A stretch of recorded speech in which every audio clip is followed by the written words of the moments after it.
Hello, everyone, and welcome back to the Inner Podcast, where you get to embrace your inner nerd. I'm your host, Aaron, and it's just me today.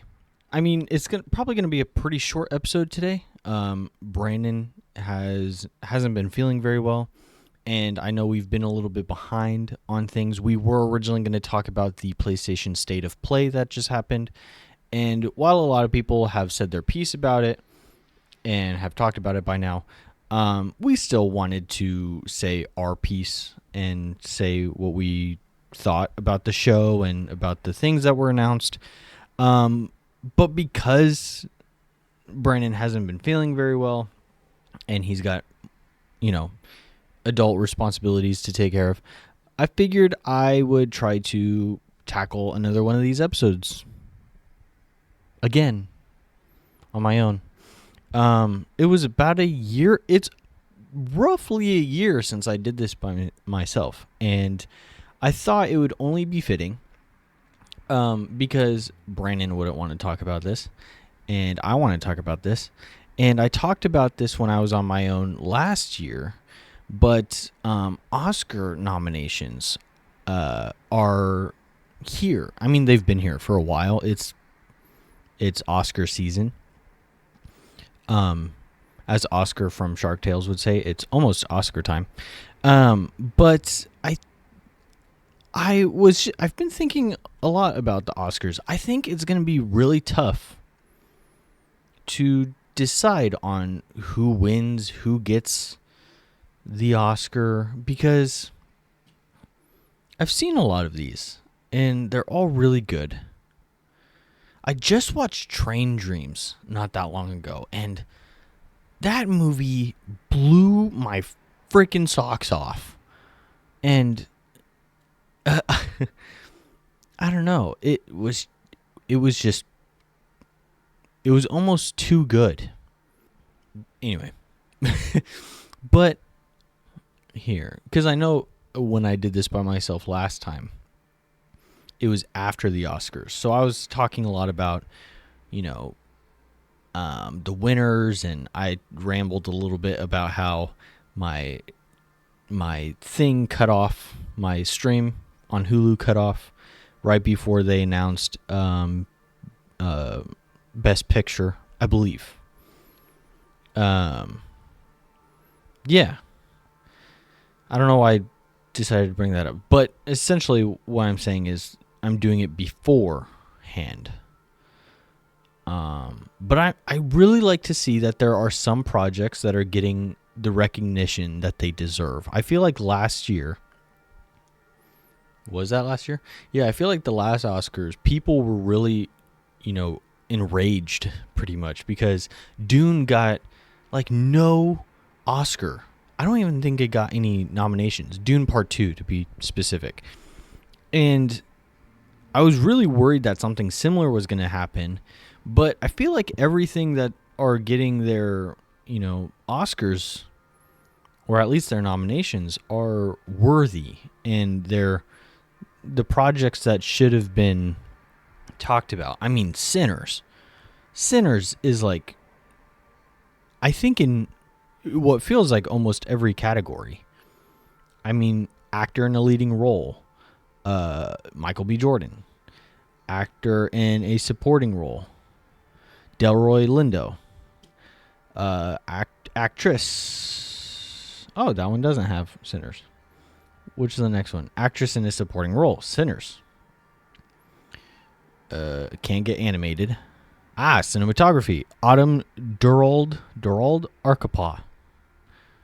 Durald? Is it Durald or Durald? I'm just going to say Autumn Durald Arkapaw. Definitely well deserved. I mean, Frankenstein, I think it only got costume design. I could be wrong. It might have gotten something else. I'm just going to, if I see it, I'll let you know. But, actor in a supporting role, Jacob Elordi. So, I mean, even though Netflix, I think they've been in the Oscars a couple times. Not a lot. It's usually for very prestigious projects that they try to get in. or that they campaign for their movies. I think The Irishman was nominated. I don't know about Best Picture, but it was definitely nominated for something. But yeah, I think it's a very interesting, very close competition this year. For anyone who cares at all. I'll quickly be moving away from this. I just wanted to look through really quick, because like I said, I'm not going to be able to talk about this with Ryan Coogler for Sinners directing. Hell yeah. I also think the line of directors is nuts. Chloe Zhao for Hamnet. Josh Safdie for Marty Supreme. The Safdies are on a roll lately. I don't know what their parents fed them when they were growing up, but they are on something. Paul Thomas Anderson. Crazy that he's... It's just weird to think, because when you're a nerd, when you're a geek, when you hear Paul Thomas Anderson, you think of someone decided to bring out a weed whacker, and it's almost 7 o'clock on a rainy day. Hopefully you guys aren't picking that up too much. It doesn't look like it. But anyway. Yeah, Paul Thomas Anderson. When you're thinking about Paul Thomas Anderson, you think of Resident Evil. All of the bad ones. You think of Aliens vs. Predator. You think of... Well, you probably don't think of, but he did make a... What was that movie? What was that game called? Monster Hunter. He made a Monster Hunter movie. And so many more. I'm more on the train of Event Horizon, but that's probably not a lot of people. He didn't direct that movie, right? He wrote it. Oh my gosh, I'm thinking of a completely different person. That was Paul W.S. Anderson. I'm stupid. Anyway.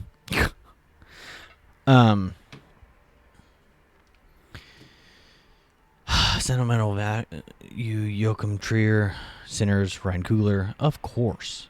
Documentary. You know what? It's a big thing to do a documentary. I'm just not a big documentary person. Which isn't... Okay, that's not entirely true. There are some times I'll sit down and watch a documentary and I get hooked. I don't know. I'm just not a documentary person. Film editing.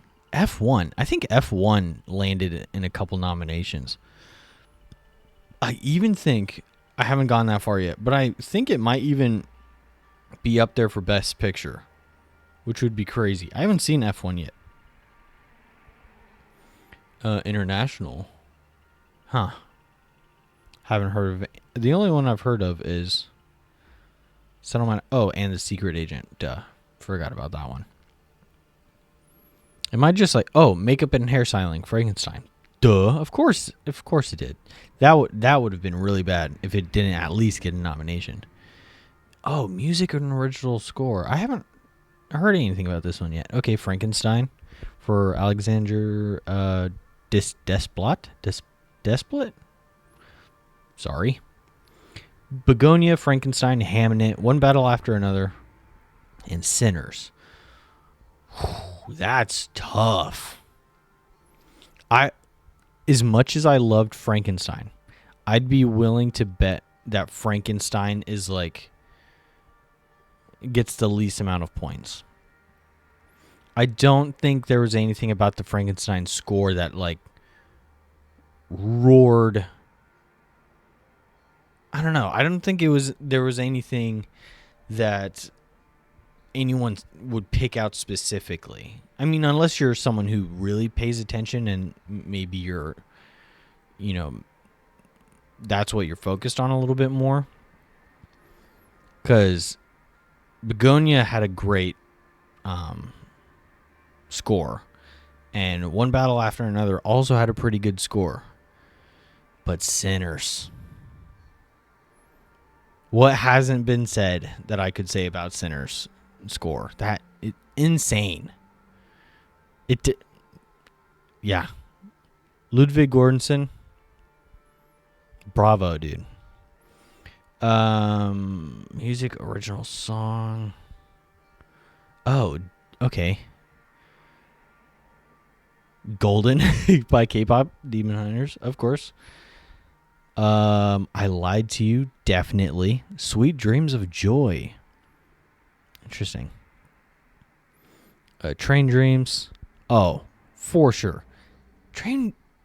If you haven't seen Train Dreams, you'll probably cry. But it was so good. There's not a lot of times that like I'll sit and watch a movie and I'll, get through credits, put the remote down and just be like, that was so good. Train Dreams was really good. There's more I could say about that, but and so good isn't a great critique of a movie, but it was just so good. Best Picture, here we go. Begonia. See, F1 landed in Best Picture. That's crazy. I didn't think it did that well. I don't know. That's interesting. Okay, Frankenstein. As much as it hurts me to say, I don't think Frankenstein will get it. I honestly think it's going to be between, and as good as Sinners has done lately, I don't think it's going to get Best Picture. I just don't. It's like too good to be true if Sinners got Best Picture. Hey, do I want Sinners to get Best Picture? Yeah. Between that and Train Dreams. Definitely one of those two. I think One Battle After Another. I don't know how to explain it, but something about that movie and Marty Supreme, like they scream that they're trying too hard to be prestigious, Even though One Battle After Another was really good. It was a really good movie. I enjoyed myself. There's even a couple times my jaw dropped, quite literally. I didn't see Marty Supreme, and quite frankly, when it comes to biography movies, especially sports movies, I usually just don't care. I really wanted to see F1 because I really like Joseph Kosinski, but I don't know, like there's just so many other things going on, especially if you're someone who's an avid film, nerd and video games. Like there's so much to keep up with. And if you're like Brandon, with comic books, he still keeps up with comic books a lot. But yeah, I don't know. Sports movies. There's like a thing about movies, like when I'm trying to escape reality a little, and sometimes sports movies or even like biopics just feel too close to reality, even if it's dramatized, that it's not enough to get me to go sometimes. What was I getting at? Oh, The Secret Agent. Okay, so Secret Agent is up for both Best Picture and Best International Film. So Begonia, F1, Frankenstein, Hamnet. I didn't see Hamnet, but I really wanted to. I'm mad I didn't see that in theaters. I wonder if there's still a chance to. Marty Supreme, One Battle After Another. Saw that. That was awesome. I'm not going to lie. I think the ending was a little underwhelming.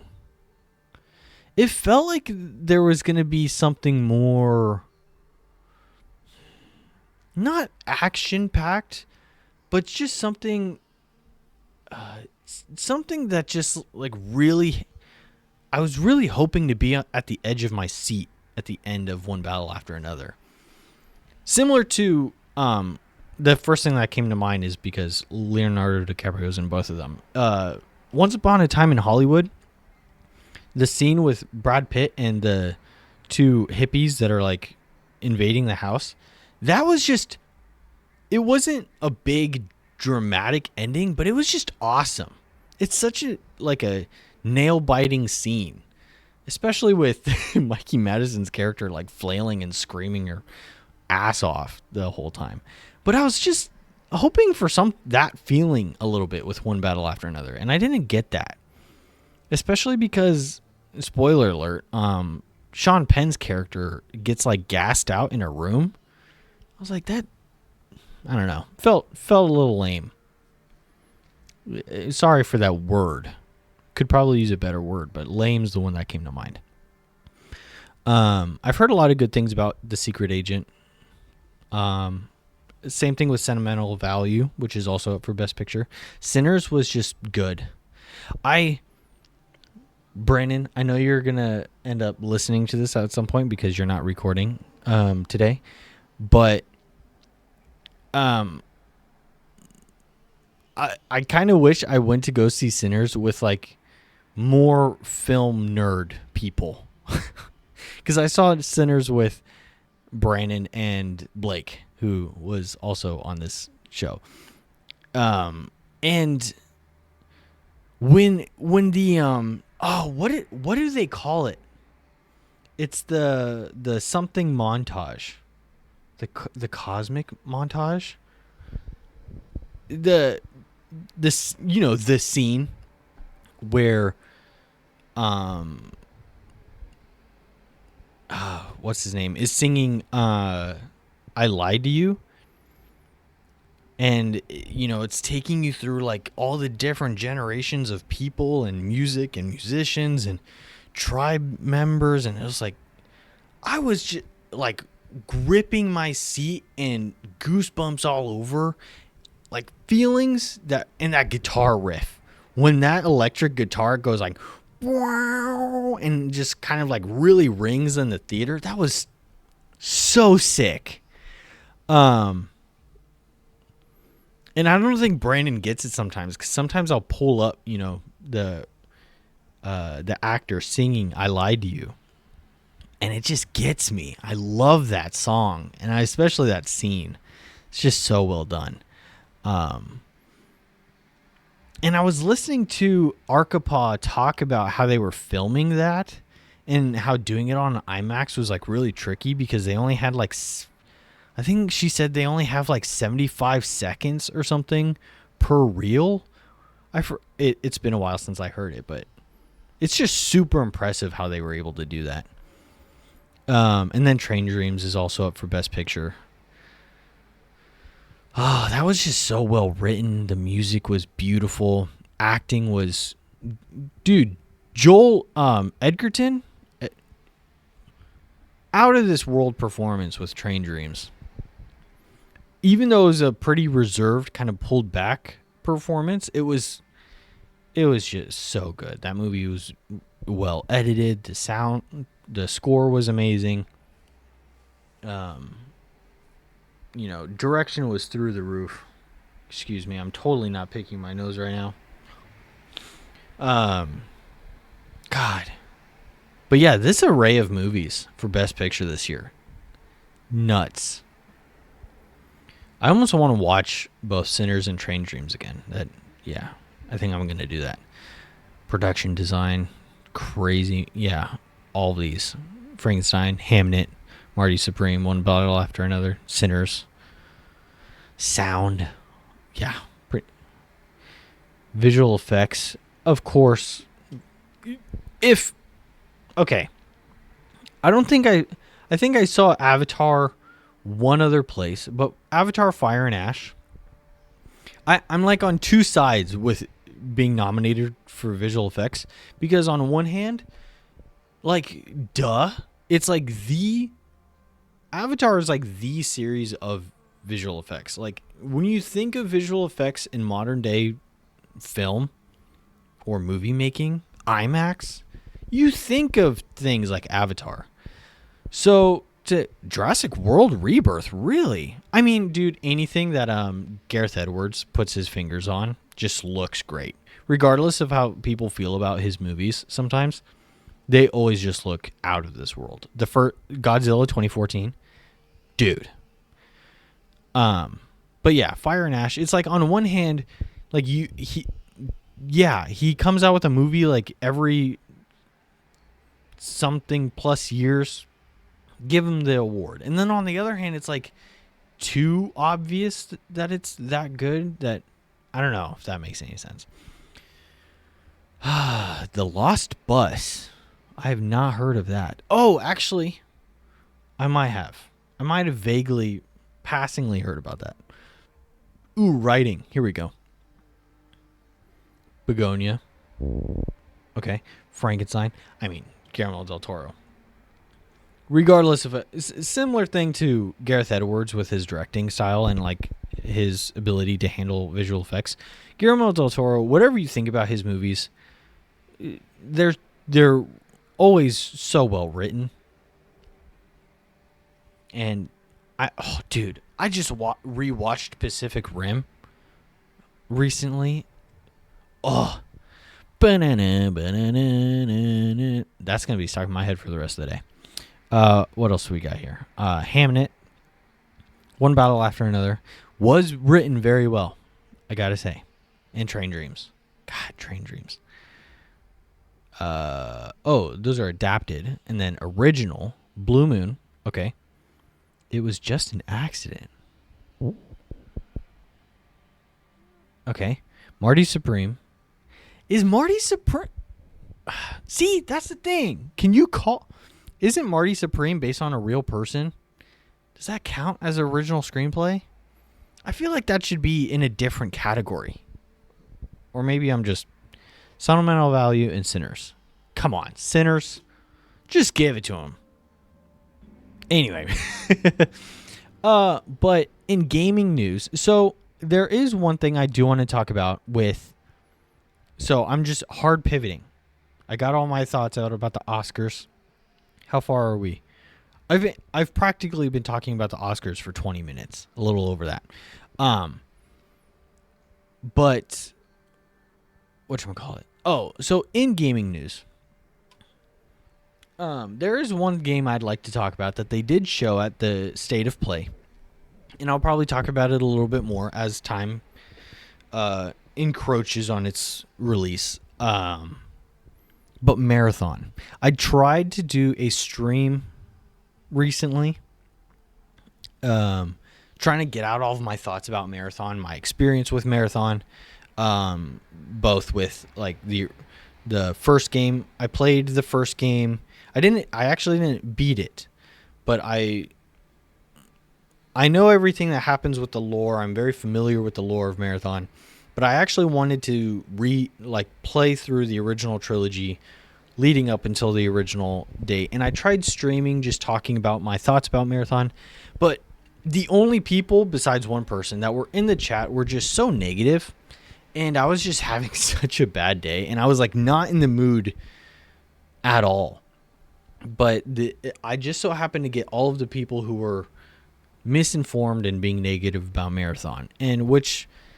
If you're not educated, then sure, fine. But, so much has happened in between the art debacle thing with Marathon up until now. And everything's been resolved. Everything's been finalized. And as far as we know exactly what happened and who is involved. But I was just talking about Marathon and why I like it. I like I like it. I like the style, which is not stolen. Okay, here's something I just want to say really quick. For anyone who's curious about what I'm rambling about right now, is Marathon went through a debacle or a scandal, or whatever you want to call it, where an artist by the name of Anti-Real came open about how she found a bunch of her assets in the alpha of Marathon, the closed alpha, back in April. And it turned out that a few people from Bungie had been following Anti-Real. So it didn't make them look good at all. But essentially what ended up having to happen is they didn't say who, but someone was responsible and someone was picked out and, to our understanding, let go. And they had to go in and find all of those assets and replace it. And they even made a deal and they went to Anti-Real Anti-Real got a lot of money out of it. That's the public's understanding about what happened. And the art director did leave, but I don't believe it was because of that. I think when he opened up about leaving, it was due to like just wanting to do his own thing. That I'm not super informed on the exact details, because I think it was like in a tweet or something. But the thing is when people are like, oh, they stole the art style, they didn't steal the art style. Anti-Real didn't create. I'm actually pulling these words from a video that I very agree with, but very much agree with, that I agree with. Anti-Real did not create the graphic realism art style that Marathon's going for, and neither did Marathon. It's like an art style, but it's Bungie's take, and it's their version of it. As that's how art works, okay? Like my art style when I draw things, it's a culmination of a bunch of different art videos and tutorials and years of practice that have come from all kinds of inspirations and things that I like that turn it into a specific thing. To say that they, created this art style is just, that's nuts. So no, they didn't steal her art style. Unfortunately, there's just very specific assets that were in her work that were taken and put into the game without her permission. But anyways, back to the positive side. I'm really excited for the game. I really like Marathon. I really like I'm not crazy about the extraction part of the game, but the lore and the story that they're pushing, which, by the way, they're pushing it very heavily story-wise. I think they knew that coming from Halo and Destiny, that they knew that whether it was new people or returning players, that they had people to impress. And they know that we want a good story. So, and that's true. Even if it means that I'll have to like kind of push myself to explore the map, and hopefully I'll have teammates that'll allow me to do that, to collect things and maybe read some terminals and collect things so that by the end of a particular session I can go through and learn about everything there is to learn. But I like what they're doing with the game. I stand by it. I think I even said it in the last time I talked about Marathon on this podcast, is how I think they should have gone about doing it, because the original Marathon games, the original trilogy, was considered an immersive an immersive simulator. I mean, it's essentially just a first-person shooter, but it's up to you to read the terminals and actually learn about what's going on.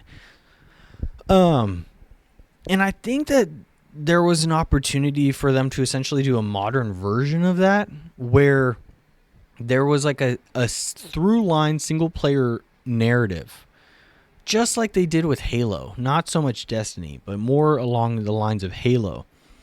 And they could have even made it to where the structure of each level or mission was maybe in the form of an extraction shooter. Like, you would start the beginning of the game with a selected set of stuff, and each level you go in, you grab whatever's there and whatever's generated and put onto the map, you take it with you, and it's up to you on what to use on the next mission. And maybe if there's something specific, like let's say in comparison to Halo, where there's a Nightfall type mission where it's like, oh, in this next mission we want you to start off with a sniper, then maybe you can't succeed, or maybe you can't extract unless you kill someone in the previous mission that has a sniper that you can pull a sniper off of, so that those very scripted things can still happen. And then the multiplayer, like if you wanted to steer away from the story, and if you just wanted to play multiplayer that could still be PvP VE, then that would be the extraction shooter thing, like strictly extraction shooter. And there could still be things to learn and pick up from the map. Because even though I'm getting more and more on board with the shells and the different playstyles and stuff, I'm still a die-hard advocate for the customizing your own character. I think the Blue Fork runner from the original trailer, the person who got shot in the head, for anyone who knows what I'm talking about, I think the style and the look of that character is so interesting and unique. Like, I almost want to play as that person. I kind of wish that was an option. I know some people are saying that that's like Blackbird, or who's now Recon, is an evolution of that character. That's not true. The Blue Fork runners, in the lore, it's a different character. It's a different runner. But even if that was like a scripted, like that's the character, just like Master Chief, like you can't customize Master Chief. Like if the Blue Fork runner was the character you played as and just unnamed the same way as the security officer from the original game, or same thing as the Destroyer, the Destroyer was just like an evolution of the security officer, I would have been totally fine with that. And I think that's something Bungie didn't understand, or maybe it was Joe Ziegler or some, I don't know. I think that's something they didn't understand, is that Bungie players, especially diehard Halo fans, diehard Marathon fans, because they're out there, even diehard Destiny fans, especially the people like me who got Destiny day one in hopes that they would follow up Halo with a really good story. I think what they missed is that we would have settled for we would have settled for less, not like less content, or like we just like trying to keep up and doing what everyone else is doing and trying to hop into a genre that's no one really gives a shit about. If I'm really frank, I think if the extraction shooter genre died, people would be okay with it. But if you can bring something new to it, fine. But I think there's a lot of people who would have bought this day one that would have been okay with a single player narrative with some form of multiplayer on the side, you know. And if they still need to make money off of it, sure, do whatever you need to with the multiplayer. But I think there was such a great opportunity for just a single player campaign. And thank you for coming to my TED Talk. Yeah, but that's my thoughts on Marathon. But again, I am still actually very excited for it. And there's, you know, I'm trying to get Brandon on board. I'm trying to get a couple other people on board because, you know, I'm okay with playing as Rook, or, you know, and trying to go in solo. But I really want to play a game like this with other people as it's designed to be played. And I'm hoping that the free play weekend for anyone who's interested or knows what I'm talking about, there will be a free play weekend the February 26th through the 2nd of March, literally riding up onto the release of the game, which will be on March 5th. But yeah, I'm hoping that will change some people that I'm talking to's mind about the game, or at least get them on board. There's honestly a couple people that are like so close that I'm willing to be like, hey, if you're digging all of this, but it's the price tag, I will buy you the game. I'm hoping it doesn't come to that, but I'm committed to the bit if it comes to it. Yeah. Anyway, what else did I want to talk about? There's more State of Play stuff that I'd like to bring up, but I'd rather talk about it with Brandon because there was quite a few things. I mean, I can just quickly spitball, like, I'm not a big roguelike person, or roguelike light, whichever one it is, or whichever one this particular game is, but that Saros game that's coming out, I'm really interested to maybe look into that a little bit more. Um, what's his name? Rahul Cooley. I think I'm butchering his name. Um, I just love everything he does as an actor, and but the whole idea of kind of reconceptualizing the idea of the King in Yellow, and it being like an alien, Carcosa being an alien planet and not so much like a realm or like a afterlife or a holy land or something. It's interesting, and I'd like to see who I'm assuming that is on the cover behind the main character, is the King in Yellow, or allegedly or probably what inspired the King in Yellow. I'm interested to see all of that.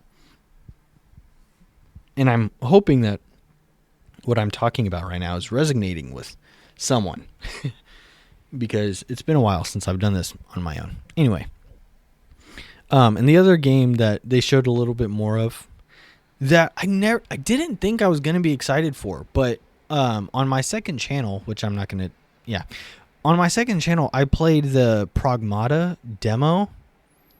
That was fun. It was it was a little repetitive, but it was fun. There was just something about that game that was scratching an itch that I couldn't put my finger on. I made an edit to joke about it being kind of Vanquishy, kind of Metal Gear Rising like, but if anything, it was more aesthetics and a little bit of graphics and stuff that was indicative of those games. But I don't know, it was something different. There's something about the slower pace that the main character, Hugh, I believe, moves, and the gunplay and stuff, and also the hacking felt different. Pepsi break. Yeah. I don't know. I can't. Maybe one day I'll have that answer. But yeah. I always say yeah, like I'm getting to something or I'm resolving a point, but I have no idea. I have no idea what I'm doing or talking about. I do have a video I really have to get to right now, but is there anything else? I mean, we're pretty much on to 40 minutes right now, and I think that might cover it for this week. There's a lot of just rambling about poo poo pee pee. Is there anything else we can talk about? I mean, that one girl, McKenna, what's her name? McKenna Grace. They said she was going to be Daphne in the live action Scooby-Doo thing because Warner Brothers is Netflix now, and Netflix is going to do a live action Scooby-Doo. Yay. Aren't we so excited? Aren't we so excited that Netflix is going to potentially ruin all of these franchises we loved growing up? Aren't we so excited? They're gonna one of these days they're gonna do Power Rangers, and that's gonna probably make me want to shove my head through a wall. Because I don't think there's anything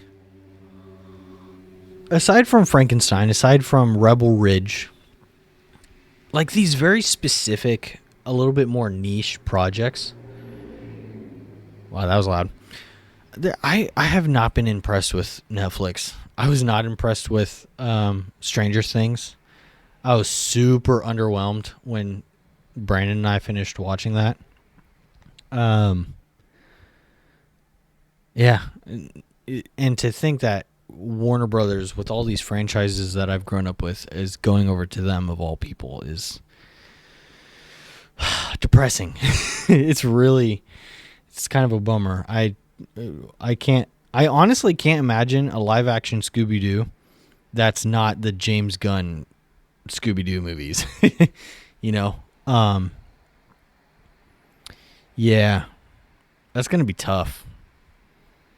Cuz I hate this word, and I hate the people that use this word. but you know it's gonna be woke. Oh, that hurt. That kind of hurt saying out loud. But you know it is. You know, I'll just say it. I'll be the one to say it. Okay. I'm not gonna be the person hiding behind the comments, and I'm really not gonna say this about any other franchise, even if it's true. The new Scooby-Doo show by Netflix will be quote unquote woke. I just know it. The new Batman Brave and the Bold movie got a new writer. People are a little upset because she's the same person who wrote The Flash. I don't think that's necessarily the problem. I think The Flash had a lot of different problems. And I think Andy... I always want to say Andy Muschietti, but I think it's Muschietti. Muschietti. I think he just tried defending a lot of like mishaps and a lot of issues that Warner Brothers was kind of like the way that they were handling the Flash movie, and a lot of poor choices they made. I think he was trying to defend them a lot because he's a talented director. And I think the Flash is just a culmination of a lot of bad choices and a lot of bad things going on. And also, I mean, when a movie gets passed on from director to director and writer to writer, no one wants to talk about that. The original Flash movie was supposed to be made like well before. I mean, I think it was like around the time Dawn of Justice came out, you know, Batman v Superman. The Flash was supposed to be a thing way before. And I think they just waited too long. And yeah, I mean, there's other more pressing issues that I'm not going to get into with that movie. But essentially the writer. I don't think the writer is the problem. And again, as we've been told and as we hope, James Gunn will see a version of the script that he okays. Yeah. You guys are gonna, for anyone who's familiar with my channel, you're gonna be seeing something DC related very soon. So I've been a big advocate on the DCU and the writers involved and the kind of choices that they're making right now. And yeah, I'm on the train of kissing some James Gunn ass right now, both in a literal and unbiased way. Like, I genuinely do like a lot of the choices that they're making with the DCU, but I will kiss James Gunn's ass if it means. I don't want to spoil my video. Anyway, have I been rambling for too long at this point? I think I have. And I think that's what this whole thing has been about. And if you've made it this far, then cool. You're one of the good ones. I don't know what that means. But yeah, I've got to get to this video. I'm so close to finishing it, and I'm probably going to post it pretty soon. So I'm going to cut this now. Say goodbye to you all. Hopefully we'll have Brandon will be back and we'll be able to get you guys an episode here shortly, in the following week, from when you're listening to this one, and it'll be both of us. We'll be talking about State of Play. We'll have more to talk about, but I just figured if I was here on my own, I'd ramble about some things that I'm interested in rambling about, that Brandon doesn't have to listen to me ramble about. So yeah, with that being said, I've been your host, Aaron. I know this has been short, but hopefully it was sweet. I love you. That was weird. Don't tell my mom I did that. And don't tell Brandon. And don't tell James Gunn that I did that, because that would be bad. I don't know why I said that. Okay, I gotta go. Okay, bye. Bye.